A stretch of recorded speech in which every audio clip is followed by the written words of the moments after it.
I've had so many questions about Mapungubwe National Park that I thought I'd do the top 10 things that you can do while visiting. Number 1 is camp at Mazo campsite. For a review on this campsite, go to a channel called Get Out and Go, where Chris does a very nice review on this little campsite. It's got nice ablutions, but it's very much like a bush campsite because there's no fence. Number 2, go and park next to the Limpopo River for a few hours and just watch. It's one of my favorite spots in the park. You've got a lot of game that visits the water throughout the day. These elephants were actually a little bit upset with us because we parked in their way. Once we moved out of their way, they were quite happy and proceeded down to the river, where they played for probably about an hour before moving off.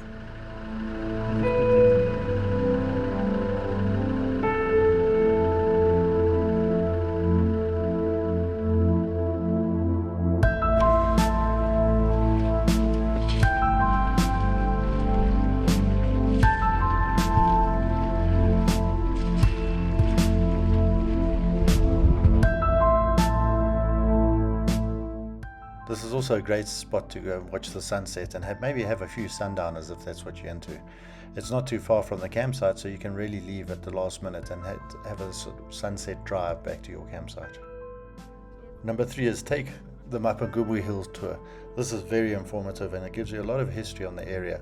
The tour guide that we had was also very friendly, very efficient, and it was actually quite nice because you walk about 1 kilometer through the bushveld and up these stairs to probably one of the highest points in the park. Go there.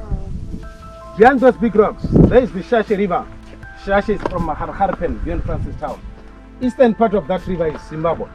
Western part of the river is Botswana.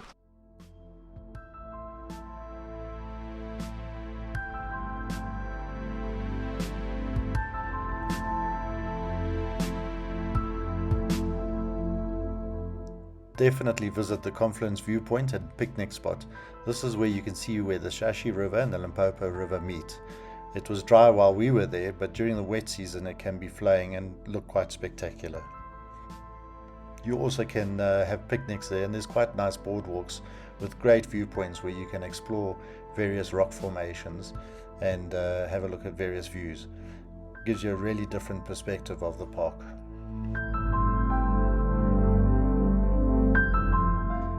Number 5 is visit the abandoned South African Defence Force base. I think it was abandoned in the early 90s and it hasn't been used since. But it's a nice drive, and during the wet it could be quite tricky if you're driving along the Limpopo River.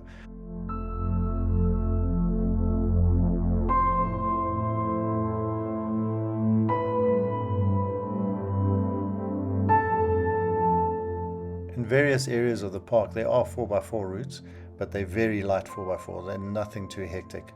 Most standard 4x4s will do them without any difficulty at all. In fact, I think most soft roaders will be able to do it. There are some rocky areas, so if you've got low profile tires, I would be careful what route you take, but otherwise it's very light 4x4ing and very basic.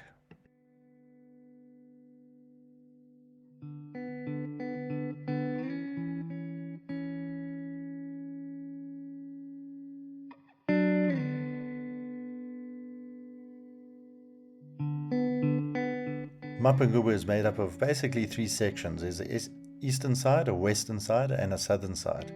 The southern side is very rarely visited by anyone, so take a drive through the area. It's really, really nice, very wild, and it's almost got that sort of Botswana Tuli block type feel.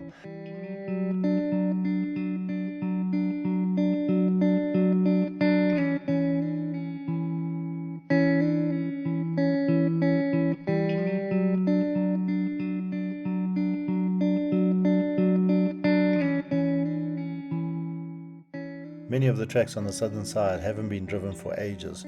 In fact, the officials said that they basically only do patrols in the area and very little tourists go in there. Here you can see how little the track has been used. We're actually driving on a track. When we spoke to the officials, they were quite happy that we were driving there, so we weren't doing anything wrong.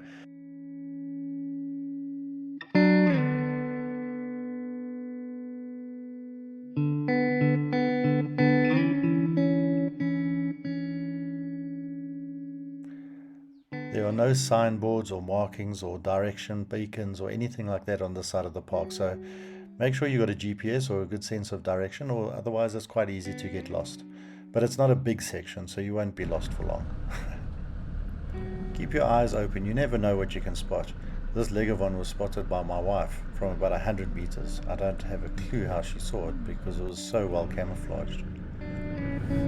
Come, Pumbaa.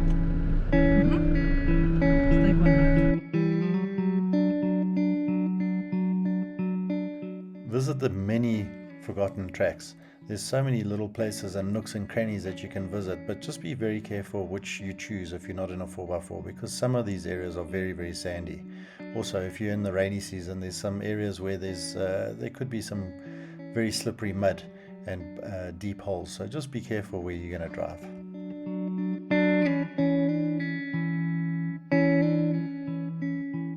One of the game wardens told us that a 4x2 bakkie had got stuck on this track. It's not very sandy, but I can see why a 4x2 bakkie would get stuck here. We didn't even deflate tires, so it wasn't that hectic, but yeah, just be careful where you go. Any four-wheel drive, I think, will be able to do these tracks. They're not that hectic.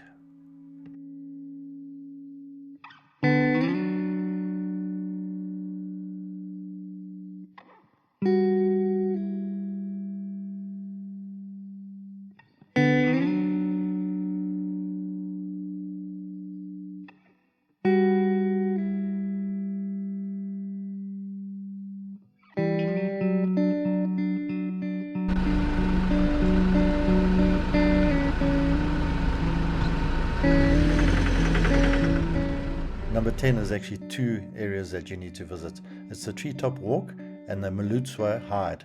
The MALOUTSWA Hide has got water in it, so there's always game there. And then the Treetop, it was unfortunately damaged while we were there due to floods earlier in the year, but I'm sure they'll fix it at some stage.